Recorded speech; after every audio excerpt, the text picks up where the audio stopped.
Že smo pri naslednjem testu. Tukaj boste sami preverili, brez pomoči partnerja, kako izgleda, kadar so vaše hrbtne mišice stalno aktivirane in s tem preobremenjene in kako izgleda, kadar te mišice sprostite.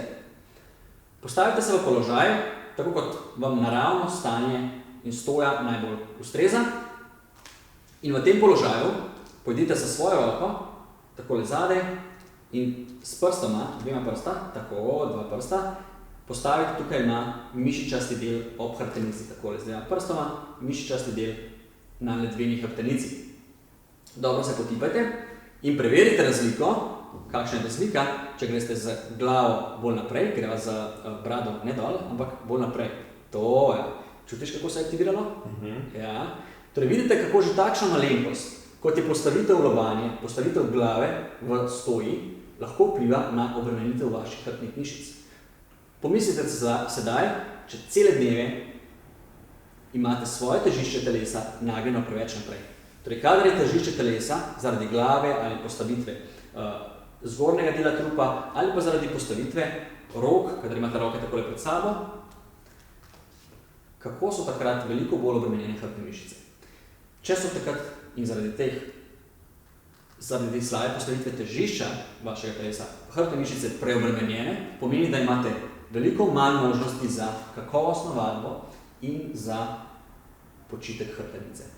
Kar pomeni, da se lahko eden od vzrokov za vaše bolečine skriva ravno pri preveliki obremenjenosti vaših hrbtnih mišic. Zatorej, najdite in imejte se pod kontrolo, najdite položaj in imejte se pod kontrolo, da v tem položaju, ko so hrbtne mišice čim bolj razbremenjene, kar dobiva sproščeno zadaj, tako, torej, ko so hrbtne mišice čim bolj razbremenjene, ostanete v tem položaju čim dlje časa. Tudi, kadar se pogovarjate, stojite ali pravite karkoli. Torej, težišče premaknite malo nazaj, imejte tudi glavo malce nazaj, če ste po naravi takšni, da imate glavo preveč naprej. To je ena od pomembnejših lekcij. Druga pomembna lekcija tukajle bo gibanje medenice. Torej, pogledamo, kako bo gibanje medenice, torej naprej in nazaj, zasuk medenice bomo delali, kako to gibanje vpliva na vašo bolečino. Ko bomo šli v en položaj, bo šla zdaj tako, da medenico potisneš naprej. Ja. Ostanimo v tem položaju, torej sedaj smo zmanjšali ledveno krivino, medenico smo zasukali naprej, gremo še enkrat pokazati, kako sta to naredila. Stisk trebušnih mišic in medenico potisnemo naprej. Ostanite v tem položaju nekaj časa, lahko dodate celo kakšno utež v roke in spremljate bolečino. Če se bolečina poveča tukaj v tem položaju, še posebej, če večkrat ponovite, gremo še posebej, če večkrat takole ponavljate, če vam tu bolečino povzroča, pomeni, da se morate izogibati tem krivuljam upogiba v ledveni hrbtenici. Potem imamo nasproten položaj, je pa nazaj. Tako, gremo z medenico nazaj, povečamo ledveno krivino, tako. In naprej.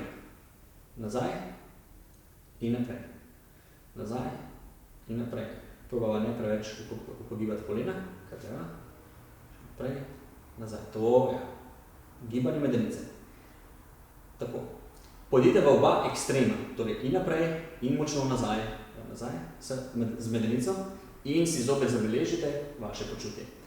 Med tema dvema ekstremoma, torej med medenico močno zavrteno naprej in medenico močno zavrteno nazaj, boste našli svoj idealen položaj, ki mu pravimo sladka točka.